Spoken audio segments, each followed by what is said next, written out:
Ya, Assalamualaikum warahmatullahi wabarakatuh. Sedulur Kudus dan sekitarnya, jumpa lagi dengan saya Tumenggung Fikri, juru kunci pojok kota Kretek. Ada banyak hal di sini tentu ya, masih tetap bersama Centini News. Kita akan terus memahamkan masyarakat dengan dialog tentunya. Sore ini sudah bersama kami Ketua Umum PPDI, Persatuan Perangkat Daerah Indonesia, Perangkat Desa Indonesia, Bapak Moh Sugianto SM ya.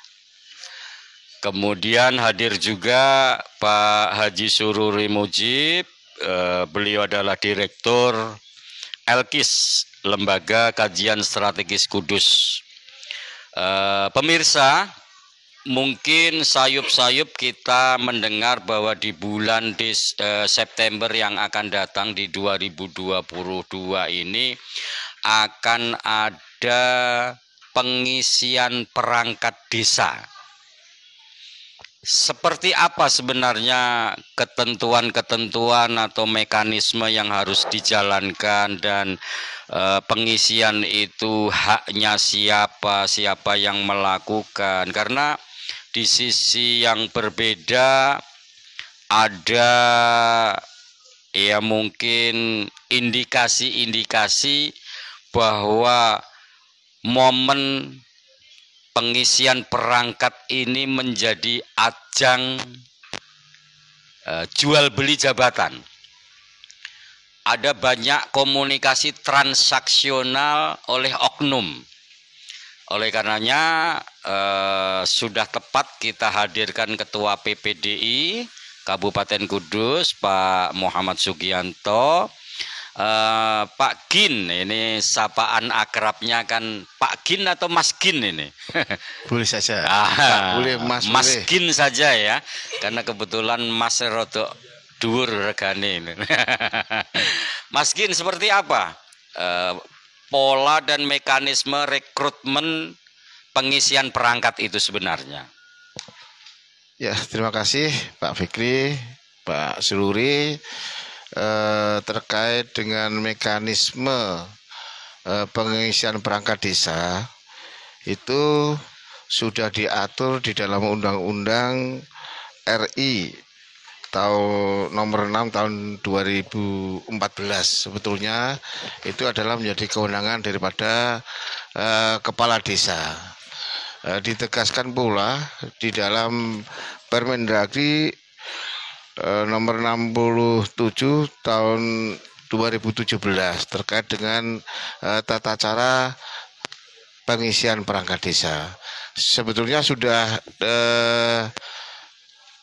jelas, Pak. Sudah jelas di situ diterangkan dengan rinci bagaimana mekanisme terkait dengan pengisian perangkat desa. Mungkin karena tadi diundang mendadak, nggak sempat menghafalkan, Pak. Jadi akan kami baca terkait dengan tata cara sesuai dengan peraturan Permendagri, yaitu tentang pengisian perangkat desa. Pengangkatan perangkat desa dilaksanakan melalui mekanisme sebagai berikut. Kepala desa dapat membentuk tim yang terdiri dari seorang ketua, seorang sekretaris, dan minimal seorang anggota. Kepala desa melakukan penjaringan dan penyaringan calon perangkat desa yang dilakukan oleh tim. C. Pelaksanaan penjaringan dan penyaringan bakal calon perangkat desa dilaksanakan paling lama 2 bulan setelah jabatan perangkat desa kosong atau diberhentikan. Hasil penjaringan dan penyaringan bakal calon perangkat desa sekurang-kurangnya 2 orang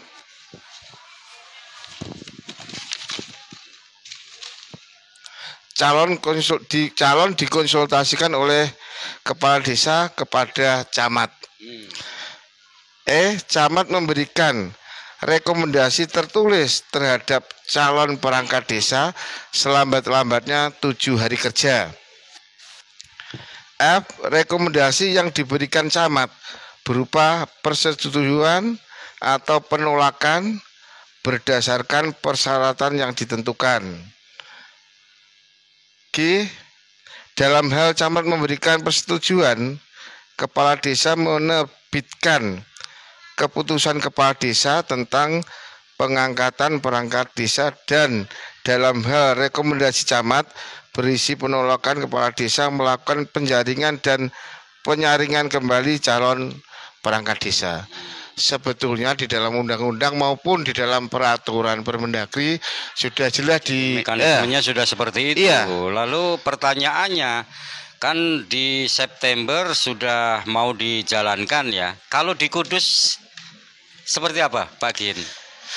Jadi dulu, ya, jadi terkait dengan pengisian perangkat desa yang kemarin sempat disampaikan dari PMD bahwa PMD akan melakukan penjaringan perangkat desa secara serentak. Sebetulnya kami selaku perangkat desa monggo-monggo aja, tetapi harus undang-undang dirubah dulu ketika melaksanakan kegiatan penjaringan perangkat desa dengan serentak, dengan mengajak pihak ketiga untuk pelaksanaan tersebut, tapi harus merubah undang-undang dulu karena undang-undangnya ya seperti itu. Jadi harapan kami, karena perangkat desa ini berhubungan langsung dengan masyarakat di tingkat paling bawah, ketika penjaringan perangkat desa ini dilakukan oleh PMD, dan ini memang setiap warga negara Indonesia boleh mendaftarkan diri menjadi perangkat desa. Nah, ketika nantinya ada perangkat desa yang dari luar daerah, tiba-tiba apa itu tadi tanda kutipnya Pak Fikri, ada transaksional, sehingga yang menjadi perangkat desa tersebut bukan dari wilayah daerah. Contoh dari Jatiwetan, bukan orang Jatiwetan, yang menjadi orang Bandung, orang Jakarta, orang mungkin Pati ya dan lain sebagainya, yang tidak tahu kultur daerah desa tersebut. Ini akan menjadi masalah besar di tingkat bawah ini, Pak. Oke ya, Pak Sururi, tadi sudah dijelaskan Pak Gin ya, bahwa mekanismenya bisa digarisbawahi bahwa pengisian perangkat adalah kewenangan kepala desa. Sementara Pak Gin cerita ketika saya tanya di Kudus bagaimana, ternyata ada mobilisasi. Artinya desa ini hanya diwajibkan untuk mengirimkan, mengusulkan mana yang kosong dan tidak. Pak Sururi melihatnya seperti apa ini? Jadi gini, kalau saya boleh berpendapat, sebagai warga negara Indonesia, karena negara kita berdasarkan negara hukum, apapun yang kita lakukan harus berdasarkan hukum yang ada. Terkait dengan pemberhentian dan pengisian perangkat desa itu sudah jelas diatur dalam Undang-Undang 6 tahun 2014 tentang desa. Kemudian juga ada PP 43 sebagai peraturan pelaksana Undang-Undang nomor 6. Kemudian juga ada Permendagri tahun nomor 83 yang sudah dirubah menjadi Permendagri 67 tahun 2017. Juga ada Perda Kabupaten Kudus nomor 11 tahun 2020 tentang perubahan Perda nomor 4 tahun 2015 tentang pengisian dan pemberhentian perangkat desa. Di sana jelas bahwa yang punya kewenangan memberhentikan dan mengangkat perangkat desa adalah kepala desa. Mekanismenya tadi sudah disampaikan oleh Ketua PPDI, yaitu kepala desa membuat tim penjaringan atau tim seleksi, kemudian dikonsultasikan kepada camat. Camat kemudian membelas konsultasi itu secara tertulis, diterima atau ditolak. Sebetulnya itu jelas, clear tentunya. Persoalan kemudian adalah kebijakan pemerintah Kabupaten Kudus melalui PMD, Dinas Pemberdayaan Masyarakat Desa yang ada, informasinya itu adalah akan dikoordinasikan menyeluruh. Desa-desa disuruh menyetorkan Kebutuhan ya. kebutuhan perangkat desa yang kosong, kemudian nanti akan difasilitasi oleh PMD untuk melakukan penjaringan melalui pihak ketiga. Nah inilah yang kadang-kala saya tidak tahu acuan dasarnya itu seperti apa.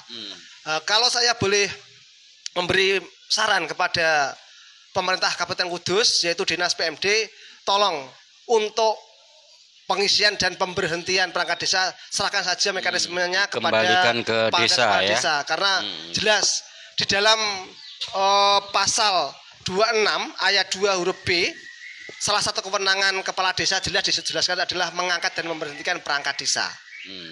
Artinya ketika kemudian faktanya bahwa melalui PMD tadi dalam tanda kutip menyalahi prosedur dan mekanisme, apalagi tadi oleh Pak Gin tadi dijelaskan bahwa PMD akan merangkul pihak ketiga, dalam hal ini universitas ya. Ketika memang ini tidak sesuai dengan mekanisme, apa yang harus dilakukan oleh khususnya kepala desa? Seharusnya kepala desa berani menolak, memberikan informasi atau lowongan perangkat desa yang ada, sehingga sepenuhnya kita sarankan kepada kepala desa untuk mengambil alih proses pengangkatan dan pemberhentian perangkat desa. Itu yang pertama. Yang kedua, kalau kemudian ini berjalan dan karena ada ketakutan kepala desa yang ada di Kabupaten Kudus ini, karena ada perintah dari atasan, walaupun secara struktural tidak atasannya, tetapi sebagai pembina PMD itu mereka bisa mengadukan ke ombudsman. Karena salah satu hal penting di dalam memberikan pelayanan ternyata ini tidak sesuai dengan peraturan perundang-undangan yang ada. Artinya bertentangan dengan undang-undang di atasnya ya. Ya, tidak sesuai dengan peraturan yang ada. Inilah yang harapan kami, kepala desa saatnya berani berbicara, jangan diem, beraninya hanya ngomong di luar, tetapi ketika diminta jabatan-jabatan perangkat desa yang kosong disuruh nyetor juga disetorkan, kemudian nanti mekanisme seperti apa juga tidak tahu. Gitu Bang Fikri. Oke, Pak Gin sebagai ketua PPDI tentu sudah banyak mendapatkan laporan dari anggota di masing-masing wilayah ya. Artinya apakah itu mekanisme yang dijalankan, kemudian rencana jadwal akan dimobilisasi secara akumulatif bahwa semua ini akan dibersamakan dan lain-lain. Lalu sikap PPDI sendiri ini sejauh ini seperti apa Pak Gin? Begini Pak Fikri dan Pak Sluri, kemarin kami sempat datang ke Jawa Tengah, ketemu dengan Ketua Kepala Dinas PMD Pak Didi dan Pak Joko di Permades Jawa Tengah terkait dengan pengisian perangkat desa. Beliau mengatakan bahwa itu tidak benar begitu. Nah kami ini orang bawah Pak, orang bawah yang nggak punya kekuatan apa-apa, yang bisanya menyampaikan apa itu mungkin lewat podcast seperti ini bisa kami sampaikan agar mereka juga bisa tersentuh hatinya, bagaimana teman-teman di perangkat desa yang paling bawah ini, di situ juga ada namanya admin-admin yang sudah mengabdi begitu lama, juga karena kebijakan kepala desa ini ketika admin yang bekerja baik, nanti ada yang pensiun, admin ini bisa naik menjadi perangkat desa. Kalau aturan seperti ini ya kasihan admin juga. Dan kemarin disampaikan di Permades Jawa Tengah, kasus di tahun 2018 di Kabupaten Demak itu sampai sekarang itu belum terselesaikan terkait dengan mekanisme seperti yang akan diselenggarakan di Kabupaten Kudus ini. Ada 63 perangkat desa yang sampai sekarang sudah menang, sudah nomor 1 menjadi nilai tertinggi, ranking tertinggi, lolos jadi perangkat desa, tapi kepala desanya tidak mau memberikan SK. Ini kan jadi lucu, Pak. Lucunya begini, semestinya itu desa ini melaksanakan kegiatan untuk penjaringan atau pemilihan perangkat desa sebagai pelaksana desa, kecamatan sebagai pengawas. Kalau ini kan kebalik, nanti jadinya PMD jadi pelaksana, terus desa ini jadi apa? Kan jadi bingung. Iya. Jadi kan jadi bingung. Padahal SK-nya adalah dari kepala desa. Ini Iya. bingung saya, Oke, Pak. Pak Sururi, ketika kita membaca fakta seperti ini, sebenarnya apa sih yang diinginkan oleh PMD dan sebenarnya punya niat dan tujuan apa ketika memobilisasi itu? Kalau pertanyaan itu pasti dijawab PMD, Pak. Bukan saya. Saya tidak punya. Melihatnya seperti apa? Kalau saya lihatnya ada sesuatu yang kurang pas lah. Kalau kemudian PMD harus ngotot melakukan penjaringan, pengisian perangkat desa itu. Karena jelas baik Undang-Undang Nomor 6, PP Nomor 46, kemudian Perdanya juga Permendagri juga semuanya mengatur itu. Hanya saja kadangkala yang masih dipertentangkan kan terkait dengan calon perangkat desa. Kalau dalam undang-undang itu kan warga setempat. Tetapi kalau Permendagri yang dirubah itu 67 itu bisa dari warga luar desa. Seperti itu. Termasuk Perda yang nomor 11 itu. Nah, inilah yang kami harapkan bisa berdialog secara bersama-sama. Mencari jalan yang terbaik untuk pengisian perangkat desa, kembali kepada sesuai dengan peraturan yang ada. Jangan sampai ada maladministrasi. Kalau terjadi maladministrasi, kasihannya adalah mereka jadi korban-korban kebijakan yang bertentangan dengan peraturan perundang-undangan, dan kasihan mereka. Karena kalau mau jadi perangkat desa kan mesti mengeluarkan uang. Dari sebuah surat pernyataan ada materainya, ada surat pernyataan SKCK dan seterusnya itu kan harus ada itu. Nah, ini kalau kemudian mereka jadi korban maladministrasi dari pejabat terkait, nah ini yang kita tidak mau terjadi di Kudus ini. Seperti apalagi tadi ada kasus di Demak ketika tahun 2018 ya kalau nggak salah itu, sampai hari ini perangkat desa yang nomor 1 nilainya itu belum bisa diberi SK kepala desa karena prosesnya tidak melalui kepala desa itu. Nah, ini kan menjadi hal yang menarik yang tentunya dibuat itibar lah, referensi referensi supaya di Kudus tidak akan bisa seperti itu. Pak Kin, melihat kebutuhan ya, artinya sekarang desa ini kan di era digital, tentu ketika dipotret di masing-masing desa ini masih banyak perangkat yang usianya sudah uzur, kemudian kemampuan teknologinya juga ada yang gaptek dan lain-lain. PPDI melihatnya seperti apa ini? Jadi begini, Pak Fikri, kenyataan fakta sampai sekarang ini pemerintahan desa berjalan juga dengan baik, tidak ada masalah dan berjalan fine-fine aja. Terkait dengan adanya perkembangan teknologi, jadi desa kan mempunyai admin, dan admin tersebut memang dipilih orang-orang yang pandai di dalam mengikuti perkembangan zaman, termasuk terkait dengan komputerisasi. Itu memang admin-admin ada di desa itu. Sebagian memang perangkat desa memang kalau yang sudah tua ya kan tinggal nunggu beberapa tahun lagi, kan begitu Pak Fikri.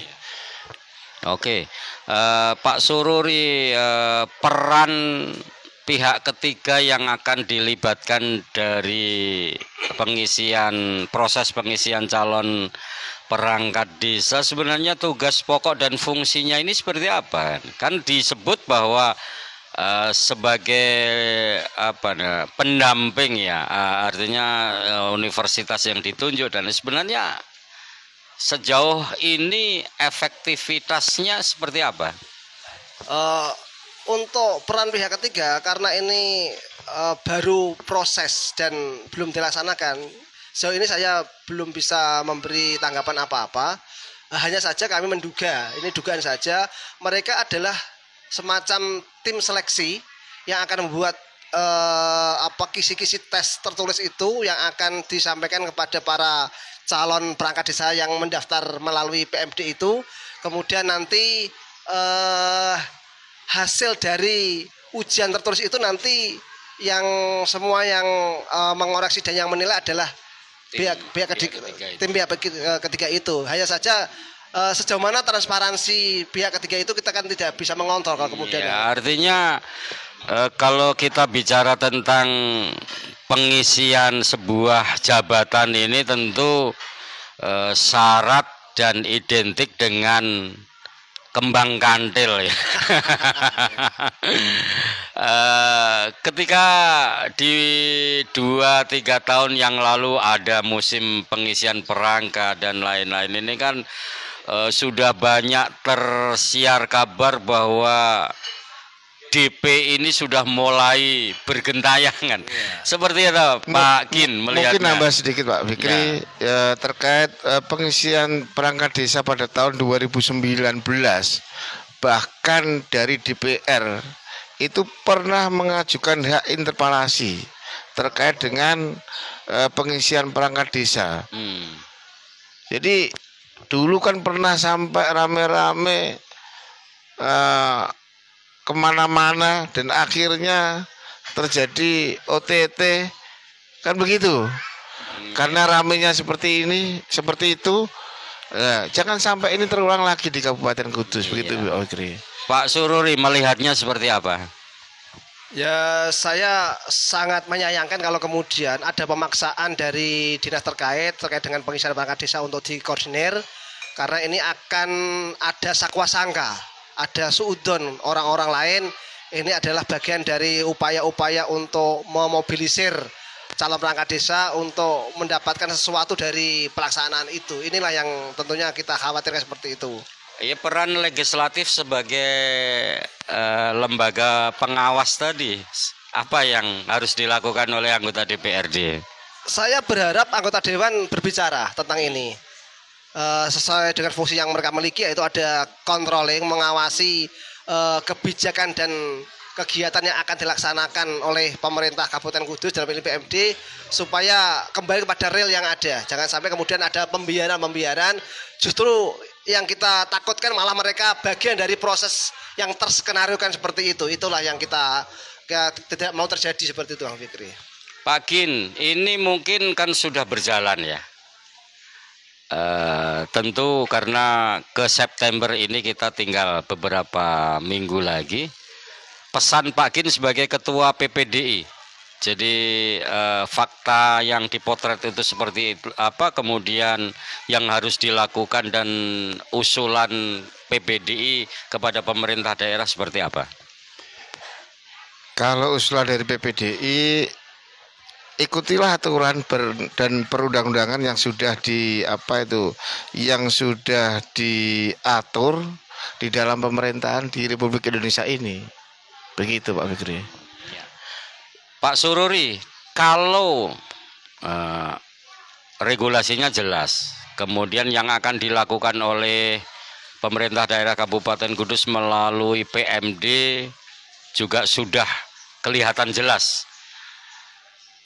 Sebagai ketua atau direktur Lembaga Kajian Strategis Kudus, kira-kira kalau pemerintah melalui PMD ini memaksakan melakukan rekrutmen pengisian perangkat daerah seperti yang sudah kita dengar, apa yang harus dilakukan Pak Sururi sebagai pengamat atau aktivis?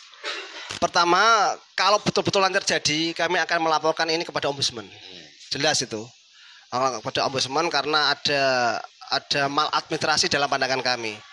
Yang kedua, kalau ada pemaksaan, sakwa sangka yang beredar di masyarakat, itu ada indikasi kebenarannya kalau seperti itu. Ada indikasi kebenarannya. Oleh sebab itulah kami berharap sekali lagi, tolong lakukanlah kegiatan-kegiatan dan pengambilan kebijakan sesuai dengan peraturan perundang-undangan yang ada terkait dengan pengisian perangkat dan desa yang akan dilaksanakan ini. Iya, baik. Mungkin masyarakat Kudus dan sekitarnya demikian bincang kita di hari ini menyongsong pengisian perangkat desa di bulan September yang akan datang. Kita nanti juga akan mengundang dari pihak PMD dan mungkin salah satu kepala desa untuk berbicara di podcast kita. Tentu semua adalah untuk memahamkan masyarakat dengan dialog seperti ini. Terima kasih sudah bersama saya Tumenggung Fikri, Juru Kunci Pojok Kota Kudus. Tetap semangat. Assalamualaikum warahmatullahi wabarakatuh. Waalaikumsalam warahmatullahi wabarakatuh.